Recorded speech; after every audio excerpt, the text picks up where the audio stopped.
Universe Books. Answers about life.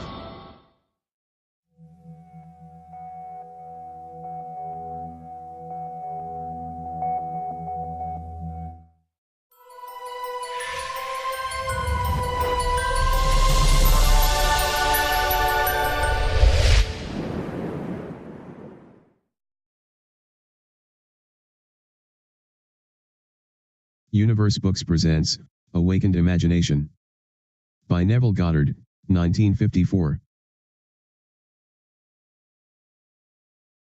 Chapter 5.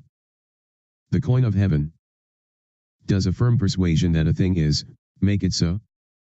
And the prophet replied, all poets believe that it does. And in ages of imagination this firm persuasion removed mountains, but many are not capable of a firm persuasion of anything. Blake, Marriage of Heaven and Hell. Let every man be fully persuaded in his own mind. Romans 14, verse 5.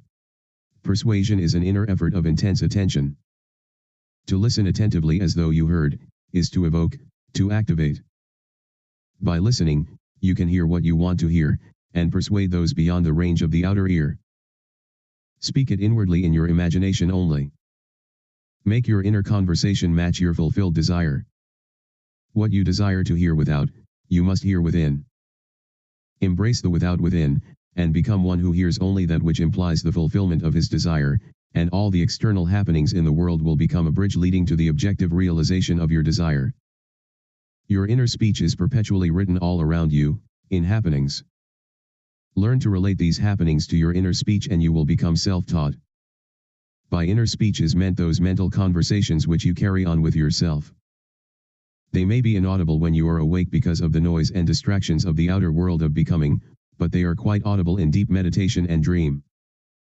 But whether they be audible or inaudible, you are their author and fashion your world in their likeness. There is a God in heaven, and heaven is within you, that revealeth secrets, and maketh known to the king Nebuchadnezzar what shall be in the latter days. Thy dream, and the visions of thy head upon thy bed, are these. Daniel 2, verse 28. Inner speech from premises of fulfilled desire, is the way to create an intelligible world for yourself. Observe your inner speech, for it is the cause of future action. Inner speech reveals the state of consciousness from which you view the world. Make your inner speech match your fulfilled desire, for your inner speech is manifested all around you in happenings. If any man offend not in word, the same is a perfect man, and able also to bridle the whole body. Behold, we put bits in the horses' mouths, that they may obey us, and we turn about their whole body. Behold also the ships, which though they be so great, and are driven by fierce winds, yet are they turned about with a very small helm, whithersoever the governor listeth. Even so the tongue is a little member, and boasteth great things. Behold, how great a matter a little fire kindleth. James 3, verses 2-5. The whole manifested world goes to show us what use we have made of the word, inner speech. An uncritical observation of our inner talking will reveal to us the ideas from which we view the world. Inner talking mirrors our imagination, and our imagination mirrors the state with which it is fused.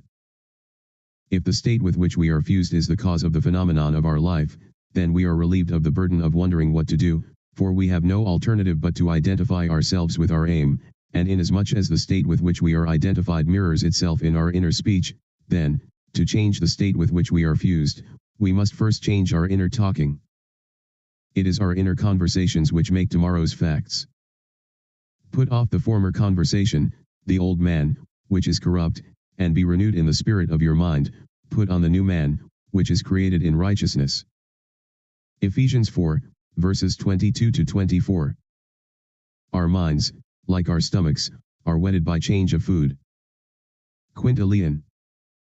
Stop all of the old mechanical negative inner talking, and start a new positive and constructive inner speech from premises of fulfilled desire. Inner talking is the beginning, the sowing of the seeds of future action. To determine the action, you must consciously initiate and control your inner talking. Construct a sentence which implies the fulfillment of your aim, such as I have a large, steady, dependable income, consistent with integrity and mutual benefit, or I am happily married, I am wanted, I am contributing to the good of the world, and repeat such a sentence over and over, until you are inwardly affected by it. Our inner speech represents in various ways the world we live in. In the beginning was the Word. John 1, verse 1. That which ye sow, ye reap. See yonder fields. The sesamum was sesamum, the corn was corn. The silence and the darkness knew. So is a man's fate born. The light of Asia. Ends run true to origins. Those that go searching for love only make manifest their own lovelessness. And the loveless never find love, only the loving find love, and they never have to seek for it. D. H. Lawrence. Man attracts what he is. The art of life is to sustain the feeling of the wish fulfilled and let things come to you, not to go after them or think they flee away. Observe your inner talking and remember your aim. Do they match? Does your inner talking match what you would say audibly had you achieved your goal? The individual's inner speech and actions attract the conditions of his life. Through uncritical self-observation of your inner talking, you find where you are in the inner world, and where you are in the inner world is what you are in the outer world. You put on the new man whenever ideals and inner speech match. In this way alone can the new man be born. Inner talking matures in the dark. From the dark it issues into the light. The right inner speech is the speech that would be yours were you to realize your ideal. In other words, it is the speech of fulfilled desire. I am that. There are two gifts which God has bestowed upon man alone, and on no other mortal creature. These two are mind and speech, and the gift of mind and speech is equivalent to that of immortality. If a man uses these two gifts rightly, he will differ in nothing from the immortals, and when he quits the body, mind and speech will be his guides, and by them he will be brought into the troop of the gods and the souls that have attained to bliss.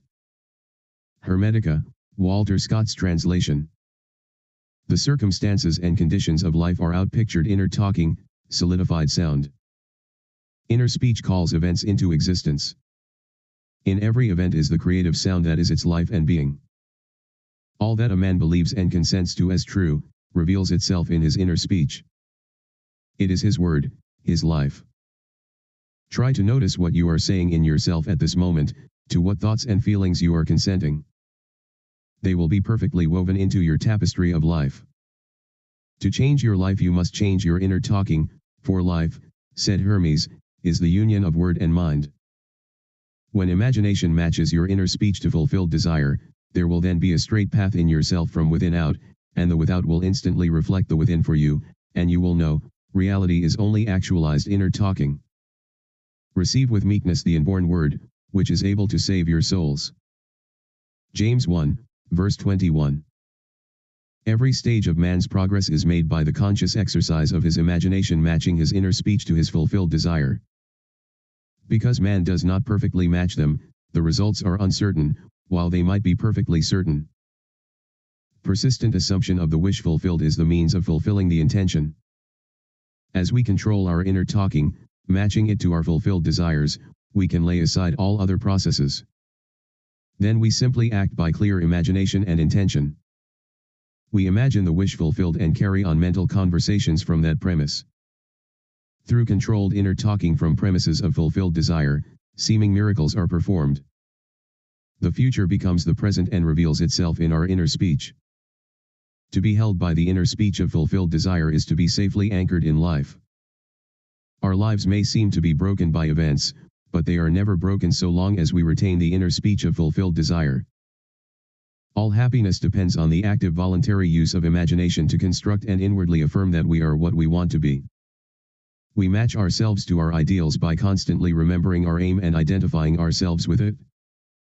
We fuse with our aims by frequently occupying the feeling of our wish fulfilled. It is the frequency, the habitual occupancy, that is the secret of success. The oftener we do it, the more natural it is. Fancy assembles. Continuous imagination fuses. It is possible to resolve every situation by the proper use of imagination. Our task is to get the right sentence, the one which implies that our desire is realized, and fire the imagination with it. All this is intimately connected with the mystery of the still small voice. Inner talking reveals the activities of imagination, activities which are the causes of the circumstances of life. As a rule, man is totally unaware of his inner talking and therefore sees himself not as the cause but the victim of circumstance. To consciously create circumstance, man must consciously direct his inner speech, matching the still small voice to his fulfilled desires. He calls things not seen as though they were. Romans 4, verse 17. Right inner speech is essential. It is the greatest of the arts. It is the way out of limitation into freedom. Ignorance of this art has made the world a battlefield and penitentiary, where blood and sweat alone are expected, when it should be a place of marveling and wondering. Right inner talking is the first step to becoming what you want to be. Speech is an image of mind, and mind is an image of God. Hermetica, Scott translation. On the morning of April 12, 1953, my wife was awakened by the sound of a great voice of authority speaking within her, and saying, "You must stop spending your thoughts, time, and money. Everything in life must be an investment. To spend is to waste, to squander, to lay out without return. To invest is to lay out for a purpose from which a profit is expected." This revelation of my wife is about the importance of the moment. It is about the transformation of the moment. What we desire does not lie in the future but in ourselves at this very moment. At any moment in our lives we are faced with an infinite choice, what we are, and what we want to be. And what we want to be is already existent, but to realize it we must match our inner speech and actions to it. If two of you shall agree on earth as touching anything that they shall ask, it shall be done for them of my Father which is in heaven. Matthew 18, verse 19. It is only what is done now that counts. The present moment does not recede into the past. It advances into the future to confront us, spent or invested. Thought is the coin of heaven. Money is its earthly symbol. Every moment must be invested, and our inner talking reveals whether we are spending or investing. Be more interested in what you are inwardly saying now than what you have said, by choosing wisely what you think and what you feel now.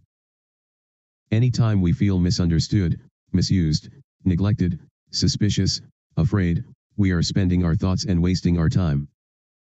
Whenever we assume the feeling of being what we want to be, we are investing. We cannot abandon the moment to negative inner talking and expect to retain command of life. Before us, go the results of all that seemingly is behind. Not gone is the last moment, but oncoming. My word shall not return unto me void, but it shall accomplish that which I please, and it shall prosper in the thing whereto I sent it. Isaiah 55, verse 11. The circumstances of life are the muffled utterances of the inner talking that made them, the Word made visible. The Word, said Hermes, is Son, and the mind is Father of the Word. They are not separate one from the other, for life is the union of word and mind. He willed us forth from himself by the word of truth. James 1, verse 18. Let us be imitators of God as dear children.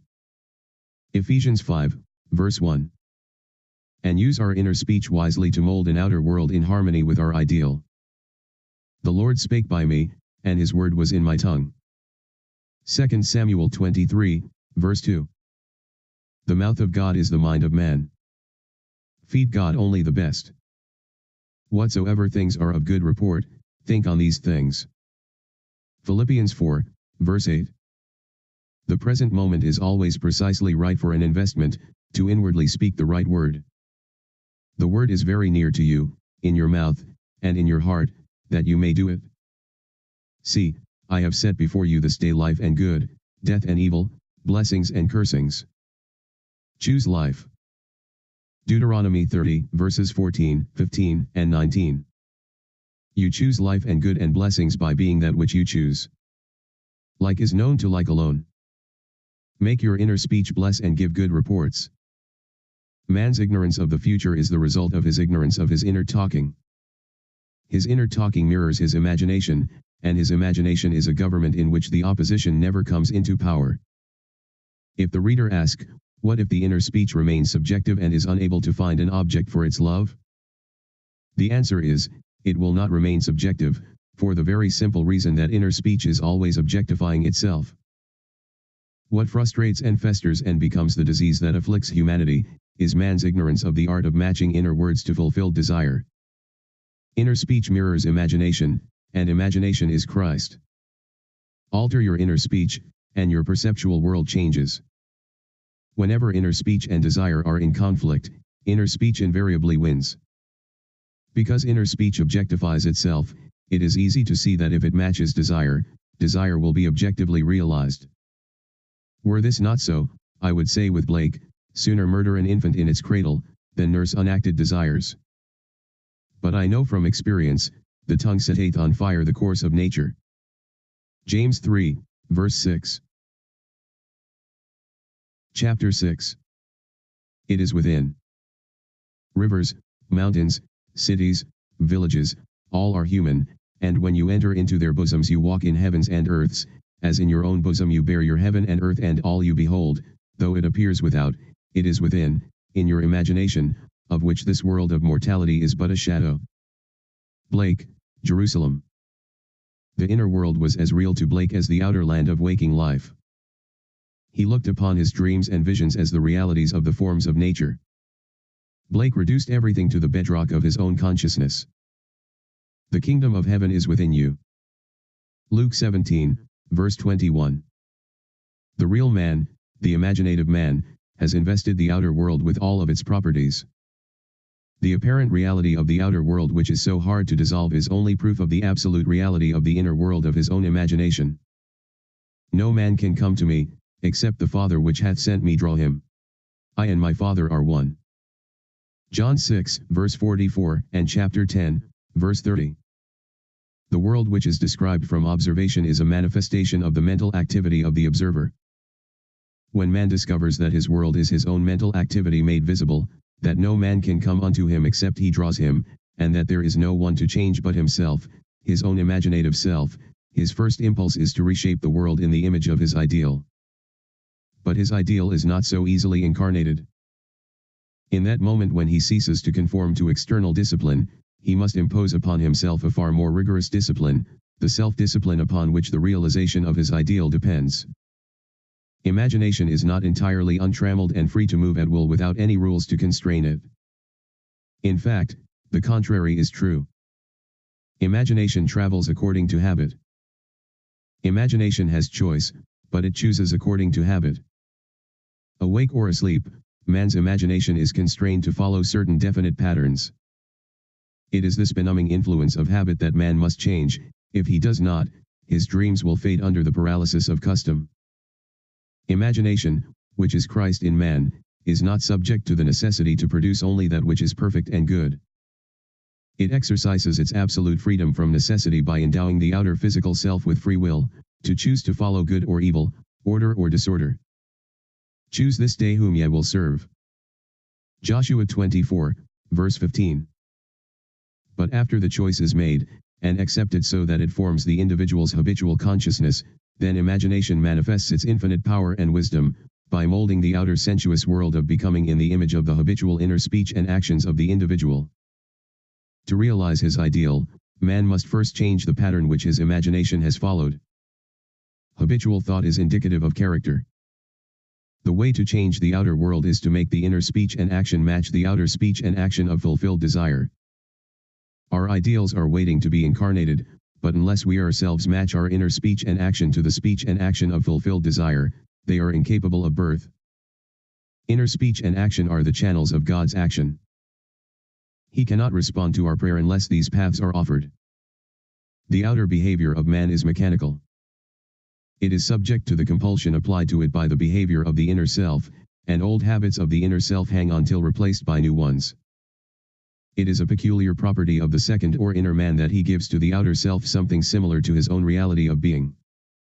Any change in the behavior of the inner self will result in corresponding outer changes. The mystic calls a change of consciousness, death. By death he means, not the destruction of imagination and the state with which it was fused, but the dissolution of their union. Fusion is union rather than oneness. Thus, the conditions to which that union gave, being vanish. I die daily, said Paul to the Corinthians. Blake said to his friend Crabb Robinson, there is nothing like death. Death is the best thing that can happen in life, but most people die so late, and take such an unmerciful time in dying. God knows, their neighbors never see them rise from the dead. To the outer man of sense, who knows nothing of the inner man of being, this is sheer nonsense. But Blake made the above quite clear, when he wrote in the year before he died, William Blake, one who is very much delighted with being in good company. Born November 28, 1757, in London, and has died several times since. When man has the sense of Christ as his imagination, he sees why Christ must die and rise again from the dead to save man, why he must detach his imagination from his present state and match it to a higher concept of himself, if he would rise above his present limitations and thereby save himself. Here is a lovely story of a mystical death, which was witnessed by a neighbor. Last week, writes the one who rose from the dead, a friend offered me her home in the mountains for the Christmas holidays as she thought she might go east. She said that she would let me know this week. We had a very pleasant conversation, and I mentioned you and your teaching in connection with a discussion of Dunn's experiment with time, which she had been reading. Her letter arrived Monday. As I picked it up, I had a sudden sense of depression. However, when I read it, she said I could have the house, and told me where to get the keys. Instead of being cheerful, I grew still more depressed, so much so I decided there must have been something between the lines which I was getting intuitively. I unfolded the letter and read the first page through, and as I turned to the second page, I noticed she had written a postscript on the back of the first sheet. It consisted of an extremely blunt and heavy-handed description of an unlovely trait in my character, which I had struggled for years to overcome, and for the past 2 years I thought I had succeeded. Yet here it was again, described with clinical exactitude. I was stunned and desolated. I thought to myself, what is this letter trying to tell me? In the first place, she invited me to use her house as I have been seeing myself in some lovely home during the holidays. In the second place, nothing comes to me except I draw it. And thirdly, I have been hearing nothing but good news. So the obvious conclusion is that something in me corresponds to this letter, and no matter what it looks like, it is good news. I reread the letter, and as I did so, I asked, what is there here for me to see? And then I saw. It started out after our conversation of last week, I feel I can tell you. And the rest of the page was as studded with words and ways as currants in a seed cake. A great feeling of elation swept over me. It was all in the past. The thing I had labored so long to correct was done. I suddenly realized that my friend was a witness to my resurrection. I whirled around the studio chanting. It's all in the past. It is done. Thank you, it is done. I gathered all my gratitude up in a big ball of light and shot it straight to you, and if you saw a flash of lightning Monday evening, shortly after 6 your time, that was it. Now, instead of writing a polite letter because it is the correct thing to do, I can write giving sincere thanks for her frankness, and thanking her for the loan of her house. Thank you so much for your teaching, which has made my beloved imagination truly my Savior. And now, if any man shall say unto her, Lo, here is Christ, or there, she will believe it not, for she knows that the kingdom of God is within her, and that she herself must assume full responsibility for the incarnation of her ideal, and that nothing but death and resurrection will bring her to it. She has found her Savior, her beloved imagination, forever expanding in the bosom of God. There is only one reality, and that is Christ, the human imagination, the inheritance and final achievement of the whole of humanity. That we, speaking the truth in love, may grow up into him in all things, which is the head, even Christ. Ephesians 4, verses 14 and 15. Congratulations, you have finished this fourth part of this book. You must have a definite purpose in your life. You know that you can do it. You are almost there. The final revelation is waiting for you. Listen the last video now. Please, share an insight that this book brought to you. Your point of view may help a lot of people. The future depends on what you do today. Gandhi. Remember to download your ebook PDF and to subscribe as well. Thank you, we will meet again.